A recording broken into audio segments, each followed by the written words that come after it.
মার্কিন যুক্তরাষ্ট্রের অ্যালাবামায় নাসার গবেষণাগারে আয়োজিত ইন্টারন্যাশনাল এয়ার অ্যান্ড স্পেস প্রোগ্রামে যোগ দিতে চলেছেন কাকদ্বীপের সুভাষনগরের বাসিন্দা ঋতিকা মাইতি। বর্তমানে কলকাতা সেন্ট জেভিয়ার্স কলেজের তৃতীয় বর্ষের ছাত্রী, রসায়নবিদ্যা নিয়ে স্নাতক করছেন। গত ফেব্রুয়ারি মাসে ভারতের মহাকাশ গবেষণা কেন্দ্র ইসরোর আলোচনা সভাতেও ঋতিকা ডাক পেয়েছিলেন। সেখানে তার মৌলিক ভাবনা তুলে ধরেছিলেন। তবে বাঁধ সেধেছে টাকা। সেই সুদূর আমেরিকায় পৌঁছানো কি চারটিখানি কথা, সে যে অনেক খরচ।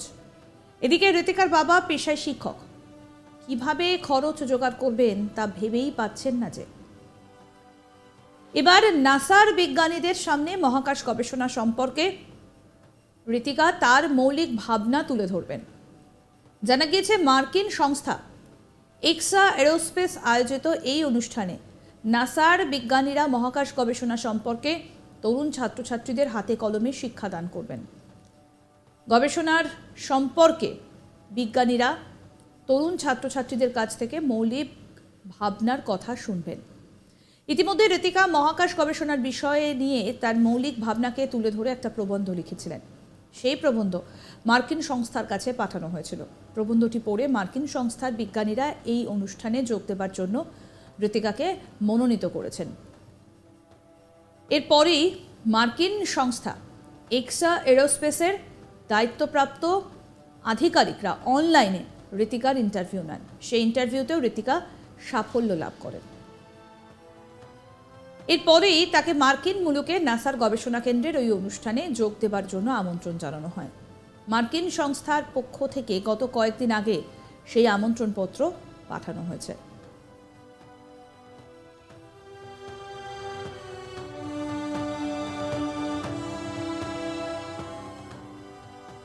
শুনবো কি বলছেন কলেজ পড়ুয়া ঋতিকা মাইতি, শুনুন। আচ্ছা, এটা অ্যাকচুয়ালি এক্স্যাক্ট নাসা আয়োজিত নয়, এটা হচ্ছে এক্সা এরোস্পেস নামে একটা কোম্পানি বা অর্গানাইজেশন এটা অর্গানাইজ করেছে। আর এই ব্যাপারটা হবে নাসার ফেসিলিটি সেন্টার। ওখানে নাসার ইঞ্জিনিয়ার সায়েন্টিস্টরা এসে আমাদেরকে গাইড করবে। আমি এখানে অ্যাপ্লাই করেছিলাম আর এখানে বিভিন্ন সিলেকশন প্রসেস ছিল। তার মধ্যে আমাকে একটা জায়গায় বলতে হয়েছিল যে আমি কেন এই ব্যাপারটা নিয়ে এত মোটিভেটেড বা আমার কোনো ইনোভেটিভ আইডিয়াস আছে নাকি যেটা আমার পরবর্তী স্পেস রিসার্চের ক্ষেত্রে হেল্প করবে। তো আমি সেই সব নিয়ে একটা এসে লিখেছিলাম এবং তার উপর ভিত্তি করে ওরা আমাকে সিলেক্ট করে। তারপর ওরা নিজেরই একটা ইন্টারভিউ নিয়েছিল। তো সেই ইন্টারভিউ দেওয়ার পরে সেখান থেকে আমি এটাই সিলেক্ট হতে পেরেছি। ওরা একটা অ্যাকসেপ্টেন্স মেল আমাকে পাঠিয়েছে।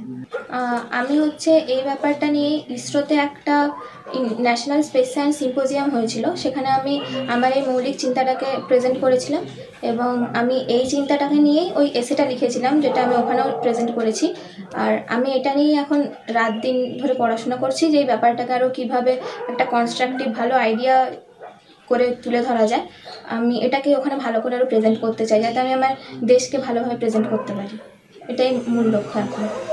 এটা পাওয়ার জন্য তো আমি অনেক দিন ধরেই চেষ্টা করছিলাম আমি এটা কিভাবে অ্যাপ্লাই করা যায়। আসলে এখানে তো তেমন গাইড করার কেউ নেই, তো আমি ইন্টারনেট দেখেই নিজেই সব কিছু পড়াশোনা করে এটা অনেক দিন ধরেই চেষ্টা চালাচ্ছিলাম।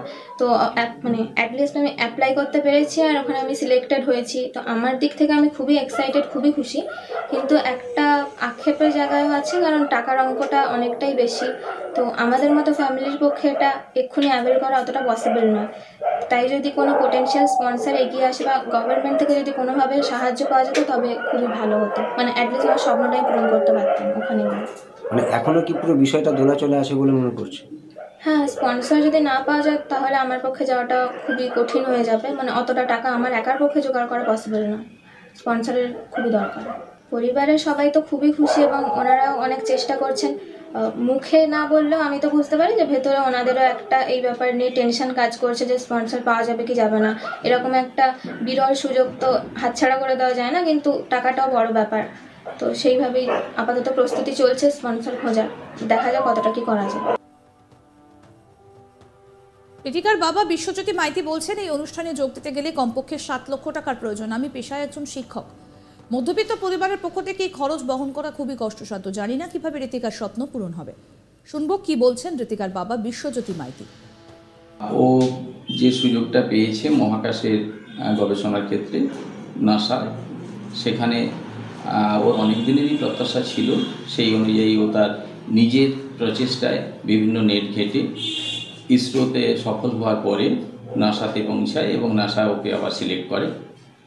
কিন্তু এর এই সুযোগটা আমরা খুব আনন্দিত, স্কুল শিক্ষক, প্রতিবেশী, পিতামাতা হিসেবে আমাদের কাছে খুব গর্বের, আনন্দের।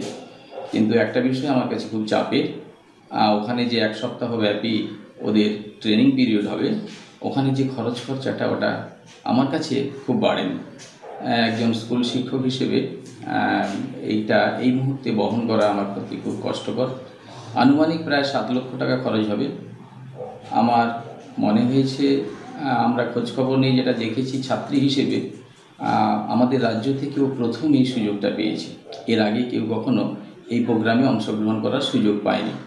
তাই রাজ্য সরকার যদি কিছু হেল্প করেন এই বিষয়ে আমি খুব উপকৃত হই। আর এছাড়াও কোনো সংগঠন বা কোনো কোম্পানি যদি এ বিষয়ে এগিয়ে আসেন আমাকে সাহায্য করতে, আমি তাদের কাছে চিরকৃতজ্ঞ থাকব। তাহলে মেয়েটির স্বপ্ন সম্পূর্ণ হবে বলে আমার মনে হয়। মার্কিন মুলুক থেকে ডাক আসায় এই বিষয়টা বোনের সাফল্য হিসেবে দেখছেন দাদা সৌরজ্যোতি। ঋতিকার মায়ের কাছেও ব্যাপারটা বেশ গর্বের। তবে খরচের বিষয়টা নিয়ে চিন্তিত গোটা পরিবার। তারা মনে প্রাণে চাইছেন সরকারি বা বেসরকারি কোনো সংস্থা ঋতিকাকে সাহায্য করার জন্য এগিয়ে আসুক। কি বলছেন ঋতিকার দাদা সৌরজ্যোতি মাইতি, শুনবো। এই প্রোগ্রামটা অ্যাকচুয়ালি আইএক্সআই এরোস্পেস নামে একটি সংস্থা, এই international air and space programme নামে এই প্রোগ্রামটা অর্গানাইজ করছে। এখানে নাসার গবেষণাগারে গিয়ে নাসার বিজ্ঞানীদের উপস্থিতিতে তরুণ শিক্ষার্থীদের একেবারে হাতে কলমে মহাকাশ গবেষণা সম্পর্কে একটা পরিচিতি দেওয়াই এই প্রোগ্রামটার উদ্দেশ্য। এটা একটা বিরল সুযোগ। ও যে নিজের চেষ্টায় এতটা ওয়েল ইনফর্মড থেকে সব কিছু করেছে, এটা ভীষণ আনন্দের। আর ওকে ছোটোবেলা থেকে যেটা চিনি, ও ভীষণ লড়াকু একজন ছাত্রী, ভীষণ স্টুডিয়াস একজন ছাত্রী।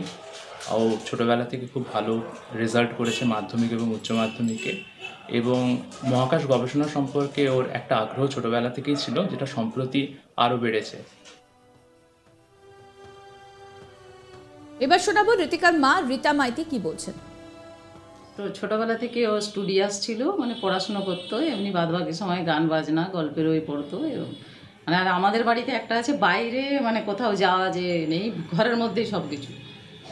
এটা ছোটো থেকেই এইভাবেই মানুষ হয়েছে।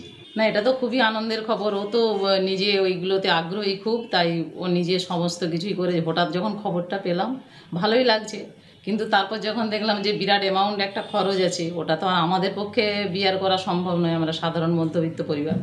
এটা যদি কেউ মানে কোনো সংস্থা বা কোনো সরকারি যদি সাহায্য আমরা পাই, তাহলে মেয়ে পাঠাতে পারবো। আরও আপডেট পেতে দেখতে থাকুন আজ তাক বাংলার ইউটিউব চ্যানেল, সাবস্ক্রাইব করুন।